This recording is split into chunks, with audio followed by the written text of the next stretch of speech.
Speaking of rolling off his tongue, apparently the Godfather, Dick Saslaw, called two state senators from Southwest Virginia, Charles Carrico, who will be joining us momentarily, and Ben Chafin, and said, hey, let's make a deal. Here's the deal. You vote against this Republican judge because McAuliffe's mad, because he really wants Jane Roush in there. He doesn't want to look bad politically, and he won't veto your bill for extending the coal tax credits in Southwest Virginia, even though jobs are at stake and families' lives and futures hang in the balance. We don't care about them. We just want to make a deal so we can look good. Then McAuliffe denies it through Saslaw. I don't have a problem with making deals. But when people's livelihoods and families are hanging in the balance, these are Virginians and families, college funds, parochial schools, putting food on the table, staying in their homes. These aren't pawns on a political chess match. Joining us now to flush it out, State Senator from the 40th District of Virginia, Republican from Southwest Virginia, Charles Carrico. Senator, good to have you with us. Thank you, John. It's good to be with you. Did I accurately describe what went down? Yes, it does describe what happened, and it was really disturbing. So we're finding out now is you guys have worked very hard to extend the coal tax credit in Virginia, which will continue to save jobs that have been disappearing in your district for some time. So that tax credit, which is a cash credit to coal companies struggling to survive right now till this EPA thing gets figured out, by not having it, they don't have the money to hire as many people. Layoffs happen. Families are destroyed, right? Correct. So I'm a fan of McAuliffe's, all right? So I don't bash him a lot. I'm a fan of anybody that brings jobs to Virginians because jobs change lives and families. And so he's supposed to be the jobs governor. And so through the Godfather Saslaw, he comes to you guys and tries to make a deal and says, if you vote negative on the Republicans' candidate for judge, McCullough, Steve McCullough, who was certainly qualified, then he would not veto the coal tax credit, which you passed in the Senate, I think 34-6, if I'm not mistaken. That's correct. And if I could explain a little bit further how this all went down, I think people would understand why I was so upset over it. Basically, 5 minutes before the vote occurred, I was approached by the majority leader that the minority leader, Dick Saslaw, had came to him and had requested that myself and Senator Ben Chafin not vote with the Republicans to put McCullough on the bench. That is our constitutional duties. Our constitutional duties is to appoint Supreme Court justices. The deal makings that is being referred to here really doesn't come into play with constitutional duties.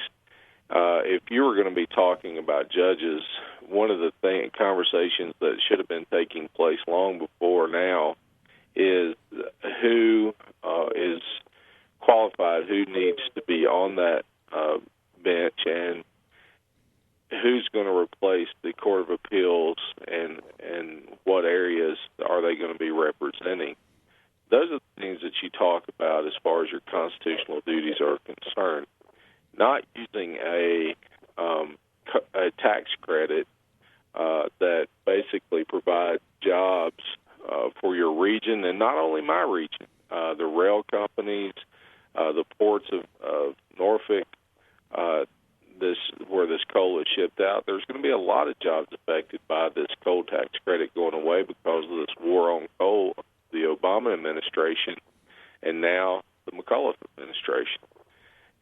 So if we were discussing an airline in Northern Virginia that's struggling and wanting to keep that airline by using incentives to keep it there in Saslaw's district, and wanting to look at the coal tax credit compared to that, then that's one issue and deal making that would take place, but not for a Supreme Court justice. Right. So the deal that they were trying to make was basically, if you vote down Stephen McCullough as Chief Justice of Virginia, who was certainly qualified, as was Jane Roush, as was Justice Alston, right? All of them are qualified. So it's a political chess match. But I tell you what really bothered me about this is, and you're right, you've not only got your constitutional right as a General Assembly member to nominate a justice for the Supreme Court, but you're trading lives, jobs, livelihoods, schools, houses, homes. I find that to be just maddening, that why the governor would do that. I mean, either you're in favor of extending this tax credit in order to bring jobs to Virginia or not. If it was trading against another bill, like if he wanted to trade, your support for like B&B or something like that, okay, it's a deal. I can understand why you might be mad. But to me, it's outrageous that you would be jeopardizing people's families in order to make a political trade, because whether it's Judge Roush, Judge Alston, or Justice McCullough, they're all qualified.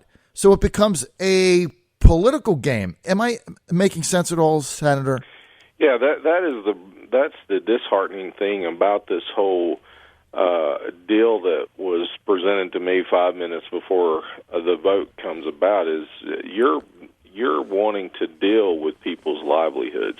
You're wanting to deal with the taking the food off the tables of a lot of coal miners out here that are struggling. I mean, we've gone from 8,200 coal mining jobs to down just a little over 1,000 coal jobs, and they're a struggling economy. And without this coal tax credit, you're going to see half or more of those lose their positions, and it is unconscionable to me for the governor to want to make a deal on that.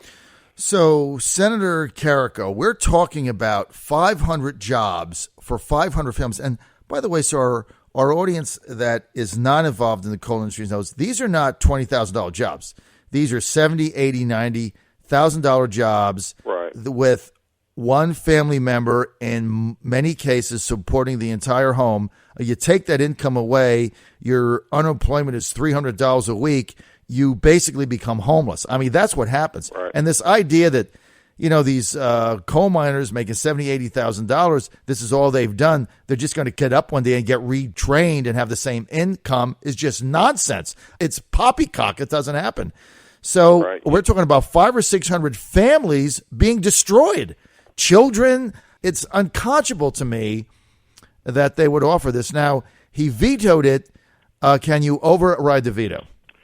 Well, he is putting a lot of pressure on the Democratic side. A lot of the people who had supported this in the past have bailed out. They're not going to support it.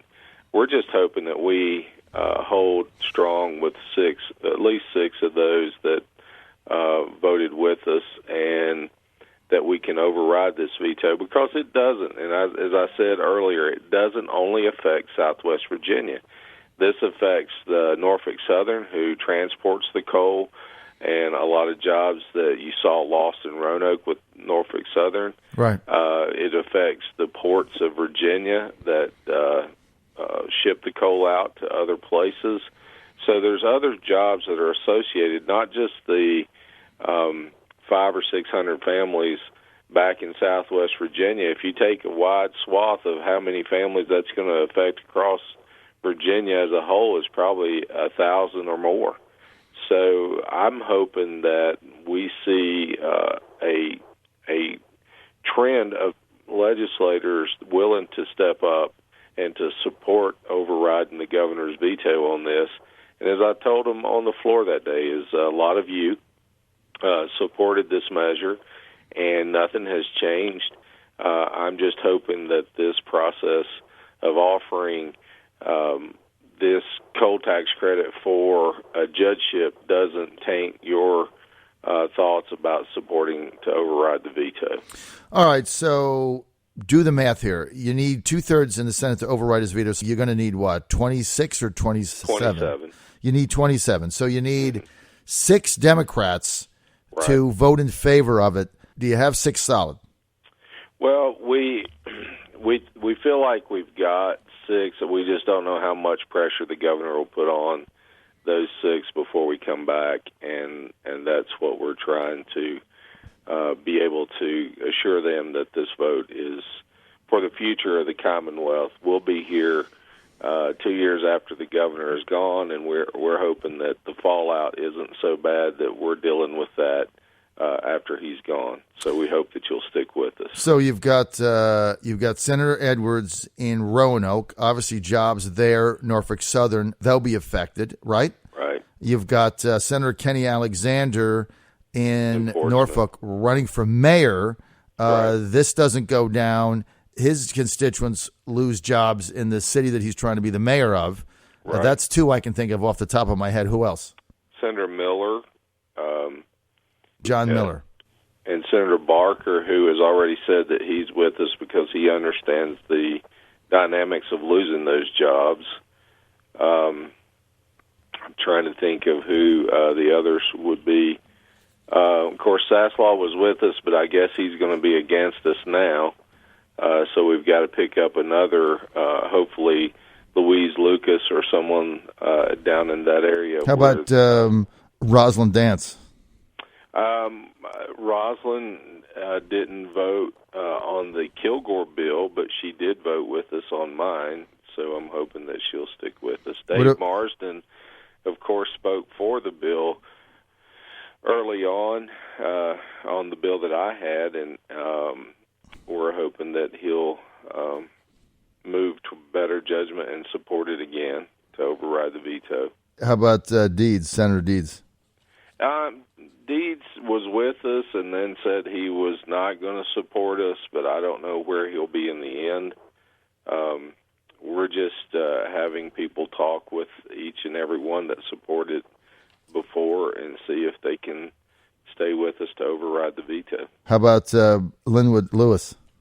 Linwood, I believe, is going to stay with us, yes. Yeah, I thought he would. I guess I've got to ask you about our good friend, Chap Peterson. Have you talked with him? Chap, we've discussed it with him. I feel that Chap is really giving it some consideration because Chap's a really level-headed guy and understands the dynamics of the job losses. I think at the end of the day, Chap's one of those senators, Senator Carrico, that always seems to do the right thing at the end of the day. I think hopefully he'll see the light. Look, 500, 600 to 1,000 jobs involved. These affect families, kids in school, putting food on the table. I mean, it is a killer if these jobs are gone. And so it's just unconscionable to me. And now we just showed you the clip, Senator Carrico, of the governor basically denying it, said he didn't have anything to do with it. I mean, do you really think that the Godfather, Dick Saslaw, just dreamed this up one day? No, I think that they have had discussions, and in order to save the fact that this judge that he appointed, Judge Roush, could stay on the bench for another year, this is one of the deals that they felt that they could make to get 2 legislators to hold out on the appointment of Mcauliffe. And I think he knew going in that if he was successful, then his judge appointee that's been so controversial would have been kept in place, and he could have saved face, and he was willing to do whatever he had to. And using the coal tax credit as a leverage to do that was what he'd be willing to do. And, I find it comical that he used the coal tax credit as trying to say that he's responsible for taxpayers' dollars and that it was his job, if this coal tax credit isn't being effective, to save those taxpayers' dollars, but yet offer it up as a leverage for a judgeship. And, yeah.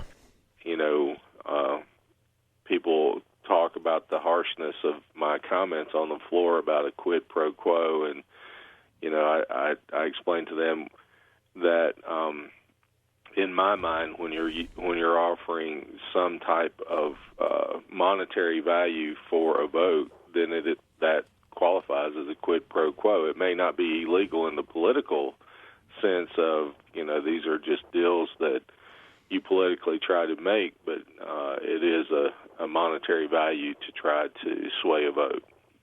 There's illegal, and then there's immoral, and then there's just doing the right thing. And right. I really think this is Terry McAuliffe's darkest hour. Everybody gets the politics. Everybody got the judge thing. He wants a safe face. Look, at the end of the day, all three of these judges were very qualified. Absolutely. Under any circumstance, it wouldn't amount to a hill of beans.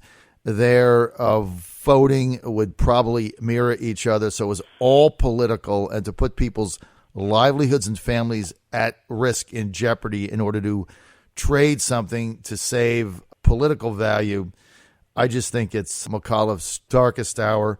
I think he's better than that. I think Saslaw is better than that, and hopefully you'll override the veto, sir. Well, we're hoping so, and there's another bill that Delegate Kilgore has.